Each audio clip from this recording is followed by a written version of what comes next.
Hi, everybody. Welcome to a new edition of Let's Talk About Education with Tonya Corrales. As you may know, I'm an educator, an entrepreneur, and a professor at the University of Houston Clear Lake. My main goal is to introduce you to pioneers in the field of education and to let you know about topics that you may not be aware of, but you may be interested in. Today, we had the honor to have with us Dr. Tonya Jeffrey, Thank you. somebody who has changed the life of many by allowing them to receive professional development and also in the nonprofit organizations. Thank you so much for being with us today. Thank you for inviting me, Antonio. Absolutely. It's been a long, cold, lonely winter. Little darling, it feels like years since it's been here. Here comes the sun. All right, Dr. Jeffrey, let's start by allowing you to introduce yourself to the audience and kind of letting them know about your career and how do you get where you are right now. Okay.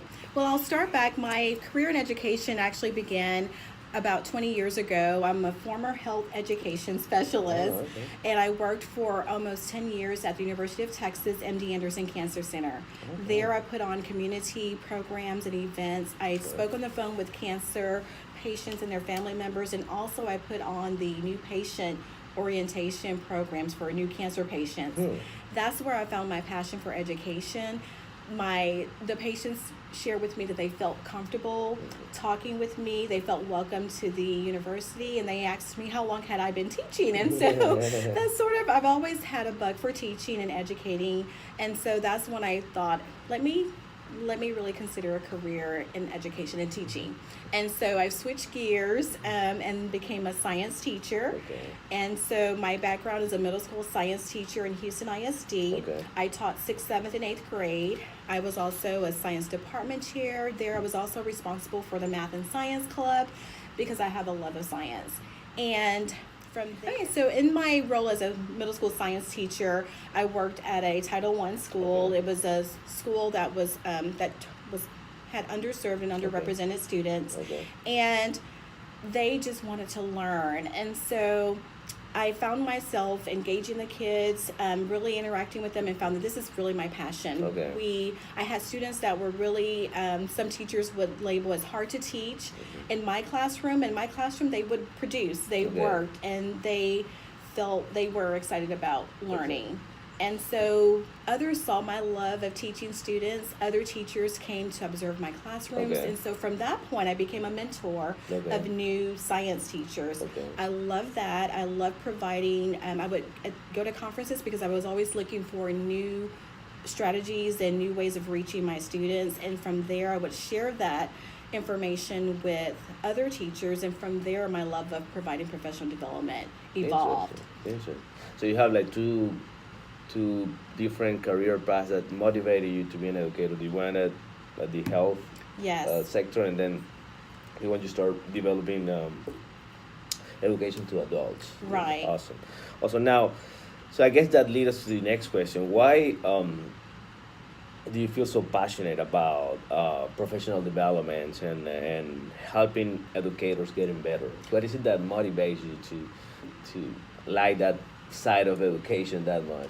Well, with my passion of learning and educating others as a mentor teacher during my years as a middle school science teacher, I decided I wanted to further my goal and do that often. Okay. And so I decided to pursue my doctorate, and that's what I did because I know that through that I would have more of an opportunity to educate other teachers. Exactly. And so I did, and I know that I believe, and the research shows that teacher quality is a huge predictor of student success. And so I felt that if I could educate teachers and help them enhance their science content knowledge, help them feel more comfortable and confident in their teaching, making sure they had the energy and the excitement that I have, if I could translate that on to other teachers, either pre-service or beginning teachers, they would then transfer that on to their students. Correct. And the students it would be a win-win for both. So you see an impact at the end by helping teachers, so they can ended up helping students. Absolutely. Excellent. Now, what about parents? Because I mean sometimes I think that in the when you look at the education, or especially pre-K through 12, and even higher ed, we tend to forget about that component in terms of professional development. Okay. We're always worried about how we're going to train our teachers, how we're going to train our administrators. But what about parents? What should they do to get better? Um, what could they have? What about alternatives for them to, pursue or trying to help their children? I think we sometimes we forget about that. What will be a good start for parents to approach to, become better parents at home in terms of academics?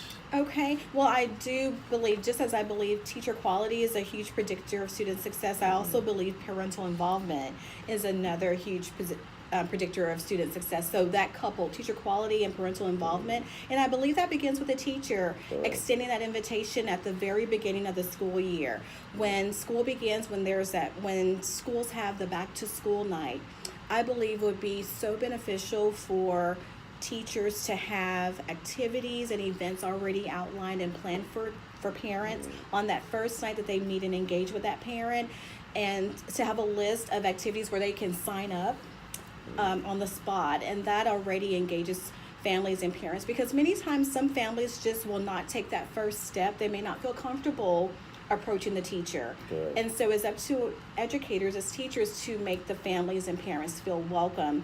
And so involving them from the very beginning of the school year, allowing them opportunities to volunteer in the classroom, participate in hands-on activities during the school year, and also going on field excursions or field trips is so important. Yeah, to because sometimes increase. you hear a lot that there's like a disconnect between parents and what's going on in the classrooms. Yes. And so I think schools forget about tools to align those two factors. Right? I agree. And so for the teacher in the classroom, I know it was very important. I had sort of the Jeffrey Gazette or the Jeffrey Journal as an informational document for my parents on the first day that students could take home and share with their families. But the students also kept a copy in their school notebooks as well. But it was just a welcoming the parents to the classroom. Also, a strategy would be calling each child's parent throughout the school year several times, not only when there is a challenge or a problem, but for positive notes. Positivity will create those great relationships with parents, and I believe it starts at the very beginning. So at the beginning of the year is always important. I believe it's for the first month of the school year for if a teacher has 30 plus students in the classroom or so, spend a day and interact with that parent. Call and just say something positive about their student. Correct. And then from there, you can foster and establish those relationships. Relationships are so important. Correct. So fostering those relationships with parents can help with that parental involvement and engagement in the classroom, where the parents feel comfortable communicating and talking to their teacher, Correct. whether there's good news or not so good news to share with the Correct. parent. So building that trust and then providing knowledge after that trust has been Absolutely. built. So providing the information, the knowledge, and communication is so key. Correct. In any relationship, but especially with parents. Correct. Now, Dr. Jeffrey, there's a topic that is kind of a taboo out there in terms of the dynamics. A lot of people tend to know about how a pre-K through 12 organization operates. We're talking about school or a school district. A lot of people tend to know how a higher ed organization, community college, university works. But a lot of people don't know how a nonprofit organization works and what type of dynamics do you have, especially those nonprofit organization foundations are educational foundations, dedicated to promote educational initiatives. Sure. And I know you had a really good experience in that area. Yes. Can you tell the audience a little bit about your experience in that and how's that dynamic look like in terms of a nonprofit, foundation, educational foundation? Okay, so the nonprofit that I work with, its mission and vision was to reach underserved and underrepresented populations of students in grades K through 12. Okay. With STEM activities. Oh, okay. And so it was really engaged. STEM activities? And STEM is science, technology, engineering, and mathematics. Okay. So educational programs that would enhance and provide an opportunity for students who may not have a chance to participate in such experiences during the school day or after school with those focused activities. Exactly. And so the dynamics of a nonprofit would be that usually there is a CEO or there's a president of a foundation. I work for a foundation. Okay. And then it's a small group of people trying to make a Way difference. smaller than a school district. Way smaller than a school district that may have Correct. thousands or hundreds of thousands Correct. people or employees. Yes, the foundation that I work with, we were a foundation of about 9 people trying to make a difference and an impact in schools and in the community with putting on different programs. And I guess the foundation have goals. Yes, and so there's a mission and vision for the foundation, and one of the major components is trying to solicit or seek funding. Correct. From funders. So I guess that's one of the biggest challenges, right? That's one of the biggest challenges, because although we have this great mission and vision, it's a challenge, and we are limited into what we're able to do without proper funding. Correct. And so part of that role is to form partnerships and build relationships with others who have like visions and mission, who like mission and vision, with funders and foundations who also serve the same population. So that's a major component of the task. So my role is definitely helping with that component, but also the education piece, writing curriculum, getting the appropriate teachers. Sometimes I may be the teacher administering or implementing a program, and then just planning particular programs. And with education, what's similar is that it does take time to plan a really effective program. But again, you have to have the funding in order to get the support to run the program and to get the materials that you need to implement. Well, especially, I guess also the not only is challenging because you have to create partnerships, you say, with companies or entities who have similar visions, but also writing grants, which could be a really stressful business, but also ungrateful business, because sometimes you apply to a lot of grants that you don't get, right? Right. So you have to be prepared to fail. But failure is an opportunity to learn how to best prepare for the next round. So yes, grant writing is a huge component of what we do at nonprofits, of what nonprofits do, because you have to tailor each grant to the actual foundation or organization or entity that you're applying to. So you want to make sure that the language is appropriate and that you really tailor it to meet the needs and make sure that the mission and vision of the nonprofit meets the needs of the audience and the target population of that particular entity. Correct. Now, can you tell the audience a little bit about your current job, your current responsibilities, and why do you think your department is so critical in making a difference in the educational world right now?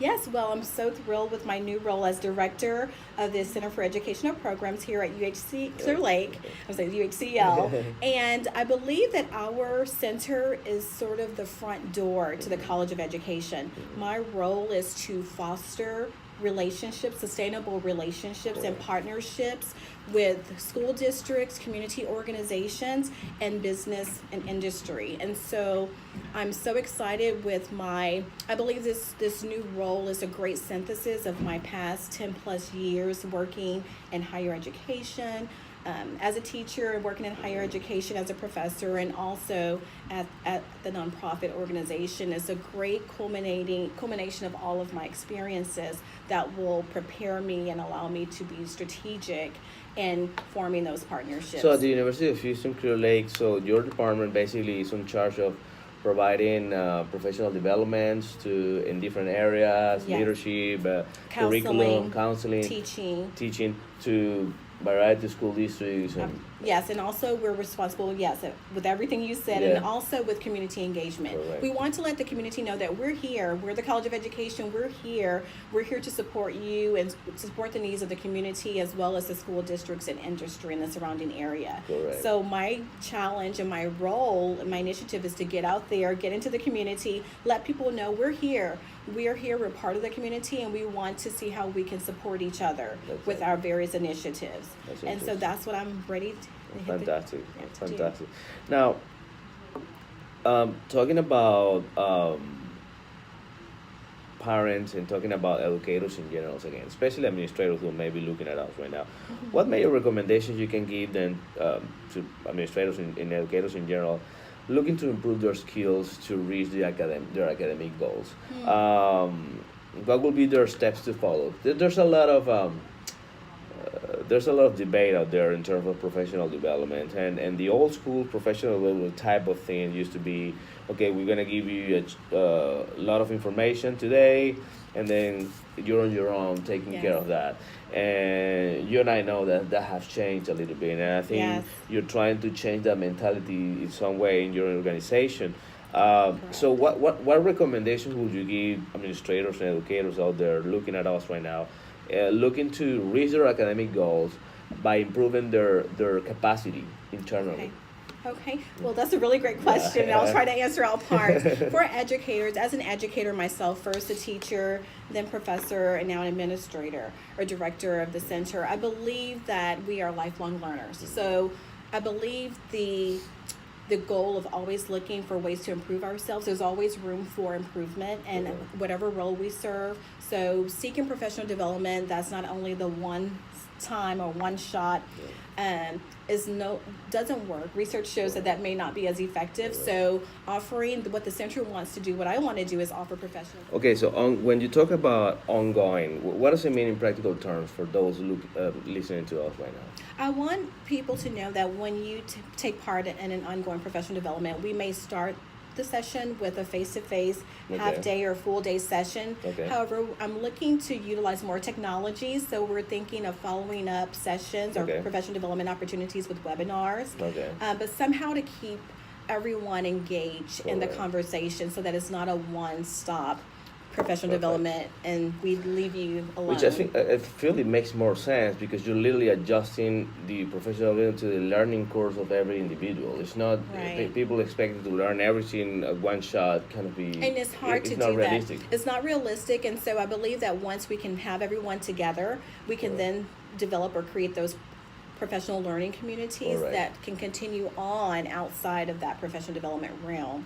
And so that's what I'm hoping to do with a couple of our initial trainings and professional development opportunities that we'll offer, because we want our educators and professionals to continue their conversations, and online may be helpful and more beneficial and more convenient for all of us who are working. So for teachers, it may be an evening that works best for them, where we can reach and continue on our conversations and sort of share best practices. What's working since our professional development? What's worked? What have you utilized? What hasn't worked as well? So that we can constantly learn how to better ourselves and better our strategies that we utilize.